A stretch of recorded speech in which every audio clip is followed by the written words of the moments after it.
Hello students, welcome to the lecture on employee welfare and social security. And after this lecture, we will be able to learn the following objectives. Understand concept of employee welfare, explain welfare agencies, describe the statutory provisions for employee welfare in India, define the employee referral scheme, define the ethical issues in business. Let's start with what employee welfare is. Employee welfare is one of the key inputs to bring about the desired level of employee satisfaction, motivation, and productivity in the organization. The basic objective of welfare measures is to ensure the physical and mental well-being of the employee. An organization must view employee welfare measures as an investment rather than an expense. This is because the profitability of an organization is directly linked to the productivity of its workforce. In turn, the employee's productivity is decided to a considerable extent by the motivational environment created by the employee welfare measures undertaken by the organization. The primary purpose of undertaking employee welfare measures is to earn and retain the goodwill and loyalty. Social security is one of the principal components of employee welfare schemes. It is indeed an economic protection provided to the employees and their dependents by the government through a series of programs. This protection is usually available to the employees against a loss of earnings caused by old age, sickness, unemployment, disability, and death. The driving force behind social security measures is to safeguard the employees against all forms of social risks that affect the employee's ability to fulfill their basic requirements. The purpose of providing such security is to help the employees and their dependents lead a dignified life in any situation and achieve social justice and equality. Social security to the employees was by and large ensured through legislations passed by the central and state authorities. In fact, the first Social Security Act was passed in the United States in 1934 as part of social reforms to protect the life of workers and their families against all forms of misfortunes that cannot be eliminated from the world totally. In fact, the agonies of the workers the world over during the economic crisis of the Great Depression was an immediate reason for the development of a social security net for the employees.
Moving on to the next topic, we shall talk about the concept of employee welfare.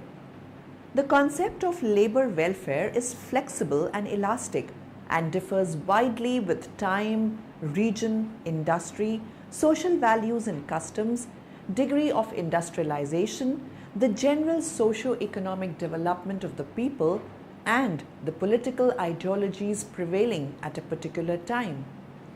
It is also molded according to the age groups, socio-cultural background, marital and economic status, and education level of the workers in various industries.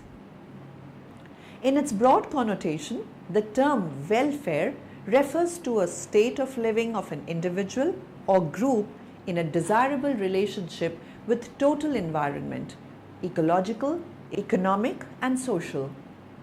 Conceptually as well as operationally, labor welfare is a part of social welfare, which in turn is closely linked to the concept and the role of the state which is applicable in the plant.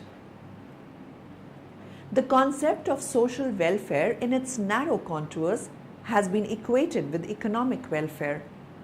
As these goals are not always be realized by individuals through their efforts alone, the government came into the picture and gradually began to take over the responsibility for the free and full development of human personality of its population. Labor welfare is an extension of the term welfare and its application to labor. During the industrialization process, the stress on labor productivity increased and brought about changes in the thinking on labor welfare. In its broad connotation, the term welfare refers to a state of living of an individual or group in desirable relationship with total environment, ecological, economic, and social. Conceptually as well as operationally, labor welfare is a part of social welfare, which in turn is closely linked to the concept and the role of the state. The concept of social welfare in its narrow contours has been equated with economic welfare. Pigou defined it as that part of general welfare which can be brought directly or indirectly into relations with the measuring rod of money. Pigou.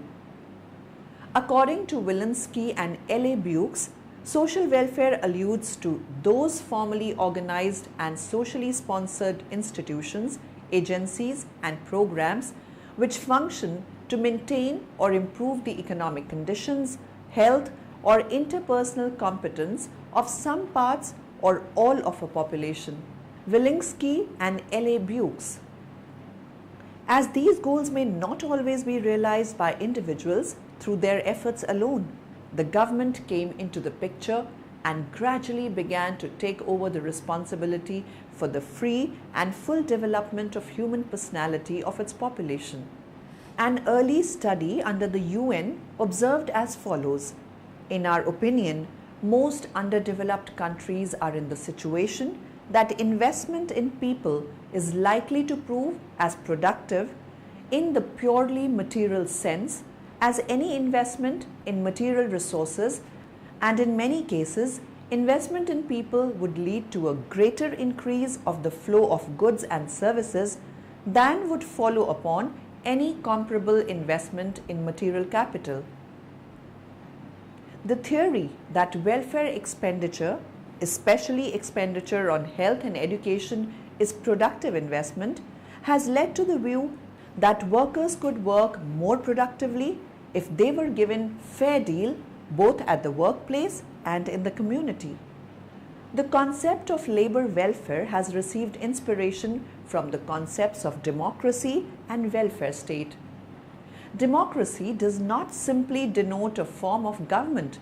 It is rather a way of life based on certain values such as equal rights and privileges for all. The operation of welfare services in actual practice brings to bear on it different reflections representing the broad cultural and social conditions. In short, labor welfare is the voluntary efforts of the employers to establish within the existing industrial system working and sometimes living and cultural conditions of the employees beyond what is required by law, the custom of the industry, and the conditions of the market.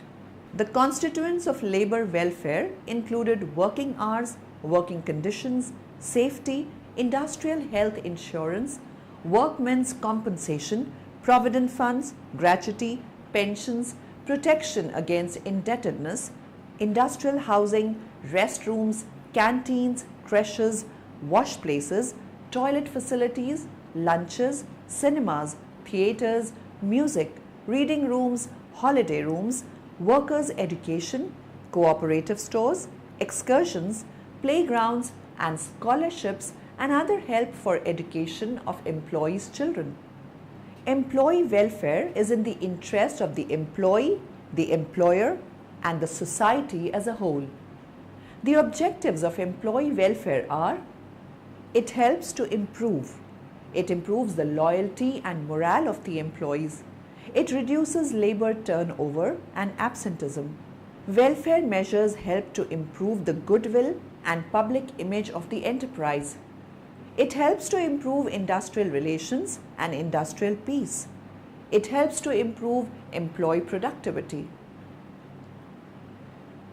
The features of employee welfare are: employee welfare is a comprehensive term including various services, facilities, and amenities provided to employees for their betterment. The basic purpose is to improve the lot of working class. Employee welfare is a dynamic concept. Employee welfare measures are also known as fringe benefits and services. Welfare measures may be both voluntary and statutory. The agencies of employee welfare are: central government.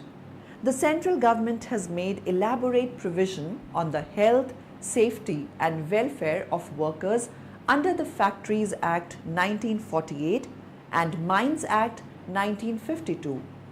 These acts provided for canteens, creches, shelters, restrooms, lunchrooms, washing facilities, etc. They also regulate the age of employee, hours of work make, and also provision for the appointment of laboured welfare officers. The state governments have been empowered to prescribe duties, qualification, and condition of service of these welfare officers.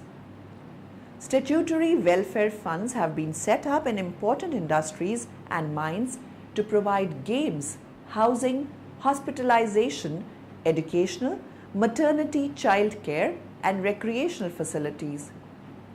Similar facilities are provided under the Plantation Labour Act 1951 and Motor Transport Workers Act. State government.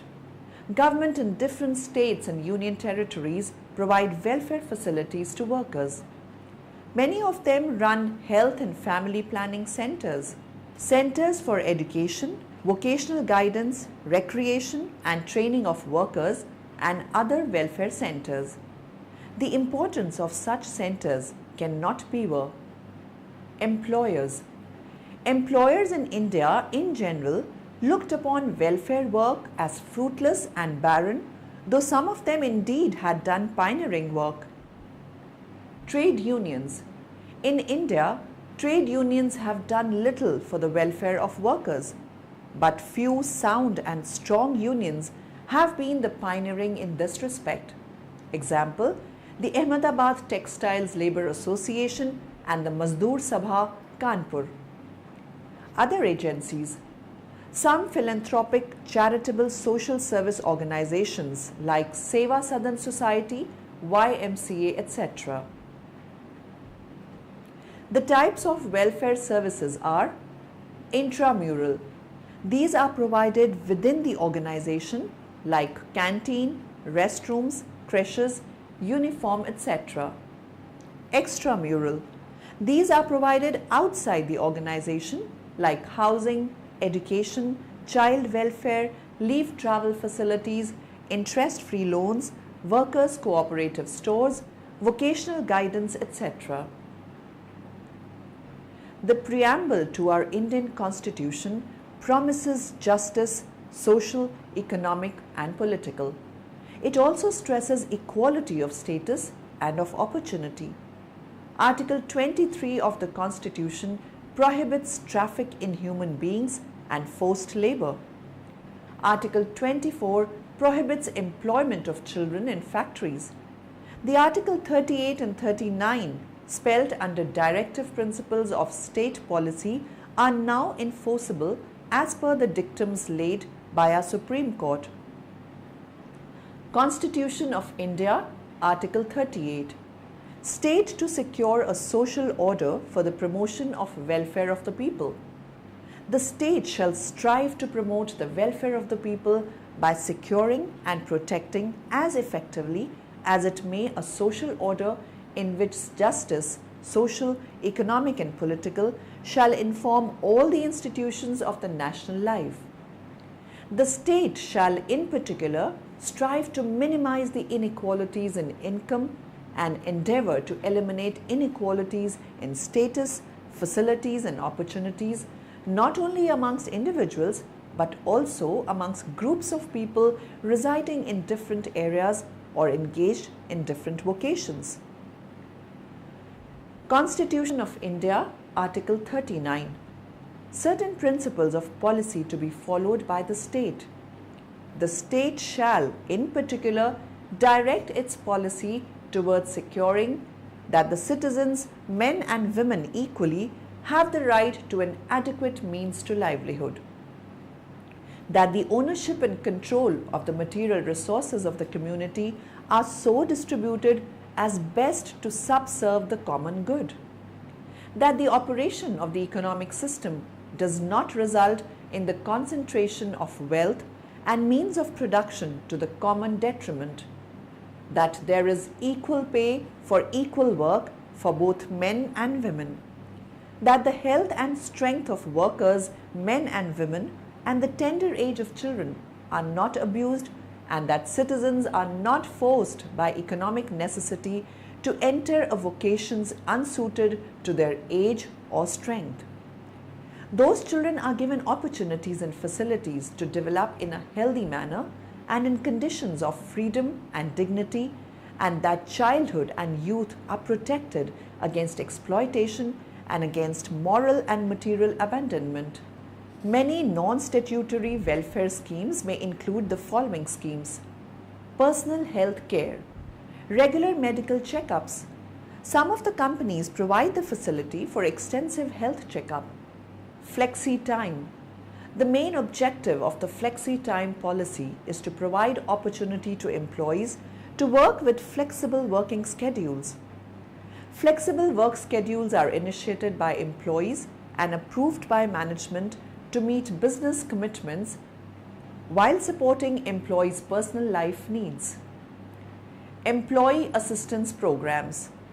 Various assistant programs are arranged like external counseling service so that employees or members of their immediate family can get counseling on various matters. Harassment policy. To protect an employee from harassments of any kind, guidelines are provided for proper action and also for protecting the aggrieved employee. Maternity and adoption leave. Employees can avail maternity or adoption leaves. Paternity leave policies have also been introduced by various companies. Mediclaim insurance scheme. This insurance scheme provides adequate insurance coverage of employees for expenses related to hospitalization due to illness, disease or injury or pregnancy. Moving on to the next topic, let's talk about the employee referral scheme. In several companies, employee referral scheme is implemented to encourage employees to refer friends and relatives for employment in the organization.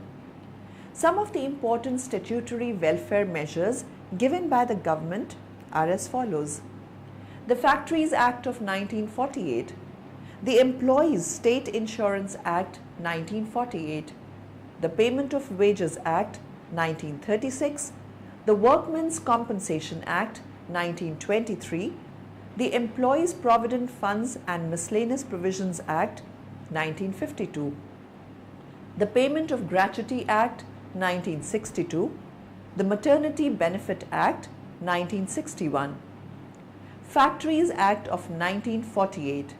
Purpose of this act: an act to consolidate and amend the law regulating labor in factories. The Factories Act is meant to provide protection to the workers from being exploited by the greedy business employments and provides for the improvement of working conditions within the factory premises. The main function of this act is to look after the welfare of the workers, to protect the workers from exploitations and unhygienic working conditions, to provide safety measures and to ensure social justice.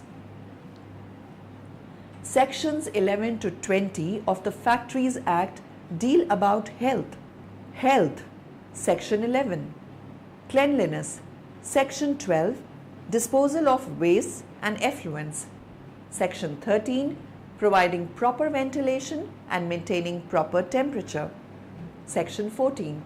Removal of dust and fume. Section 15. Providing artificial humidification. Section 16. No overcrowding.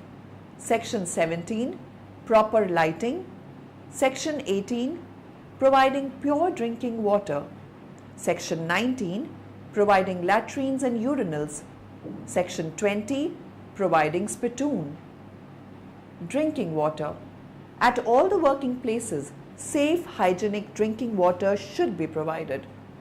Facilities for sitting. In every organization, especially factories, suitable seating arrangements are to be provided. First aid appliances. First aid appliances are to be provided and should be readily accessible so that in case of any minor accident, initial medication can be provided to the needed employee. Toilet facilities. A sufficient number of latrines and urinals are to be provided in the office and factory premises and are also to be maintained in a neat and clean condition. Canteen facilities. Cafeteria or canteens are to be provided by the employer so as to provide hygienic and nutritious food to the employees. Safety. Section 21. Proper fencing of machinery. Section 22. Precautions. Work on or near machinery in motion. Section 23. No employment of young persons on dangerous machines. Section 24. Providing striking gear and devices for cutting off power. Section 25. Precautions near self-acting machines. Section 26. Casing of new machinery. Section 27. Prohibition of employment of women and children near cotton openers. Section 28. Providing hoists and lifts. Section 29. Provision for lifting machines, chains, ropes and lifting tackles. Section 30. Protection near revolving machinery. Safety of employees. Fencing of machinery. All dangerous and moving parts of machinery shall be securely fenced. Screws, bolts and teeth shall be completely encased to prevent danger. Work on or near machinery in motion. Lubrication or other adjusting operation on moving machinery shall be done only by a specially trained adult male worker. Employment of young persons on dangerous machines. No young person shall be allowed to work on any dangerous machine so prescribed by the state government unless he is sufficiently trained or is working under the supervision of knowledgeable person. Device for cutting off power. Suitable device for cutting off power in emergencies shall be provided. Hoists and lifts. These shall be made of good material and strength, thoroughly examined at least once in every 6 months and suitably protected to prevent any person or thing from being trapped. The Workmen's Compensation Act 1923. Purpose of the Act. An act to provide for the payment of certain classes of employers to their workmen of compensation for injury by accident. The Workmen's Compensation Act 1923 is one of the earliest pieces of labor legislation. This act encompasses all cases of accidents arising out of and in course of employment. The rate of compensation to be paid in a lump sum is determined by a schedule provided in the Act proportionate to the extent of injury and the loss of earning capacity. The younger the age of the worker and higher the wage, the greater is the compensation. The Act provides the formula for calculating the compensation. The injured person can claim compensation and in the case of death, the compensation is claimed by dependents of the deceased. This law applies to the organized as well as unorganized sectors that are not covered by the ESI scheme. The following definitions and the sections of law are presented for the students to take note of them. The Act is administered by the state governments which appoint commissioners for this purpose under Section 20 of the Act. The Payment of Wages Act was enacted as early as 1936 during the colonial rule. The purpose of this Act is to regulate payment of wages. This insists on the payment of wages by the 7th day or the 10th day of the succeeding month, and in case of weekly payment, the last day of the week. Section 3.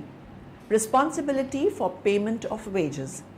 Every employer shall be responsible for the payment to person employed by him of all wages required to be paid under this Act, provided that in the case of persons employed otherwise than by a contractor. In factories, if a person has been named as the manager of the factory under clause of subsection 1 of section 7 of the Factories Act 1948, 63 of 1948. In industrial or other establishments, if there is a person responsible to the employer for the supervision and control of the industrial or other establishments. Upon railways, otherwise that in factories, if the employer is the railway administration and the railway administration has nominated a person in this behalf for the local area concerned, the person so named, the person so responsible to the employer, or the person so nominated, as the case may be, shall also be responsible for such payment.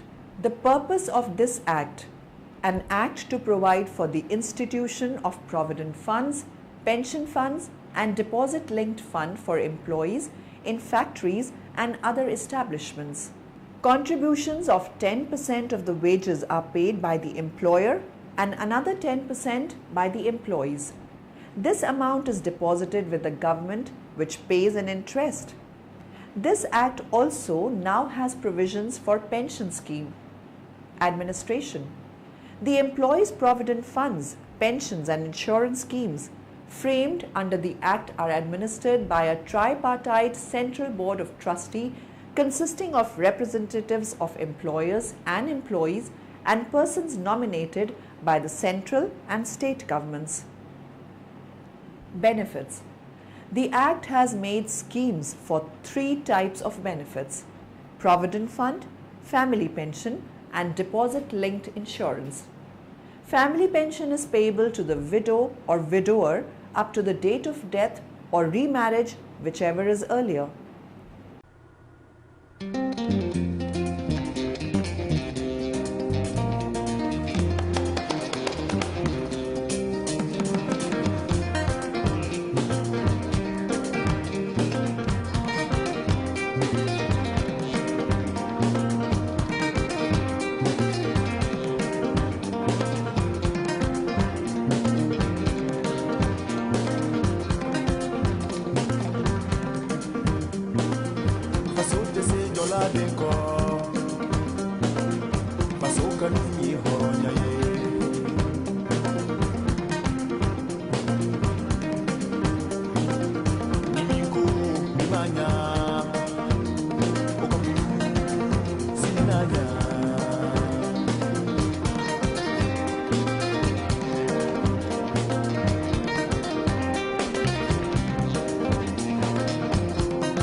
did you know?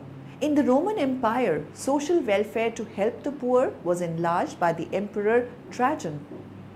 Ethical business practices are actions and attitudes held by a business and its employees that are considered professionally and morally responsible.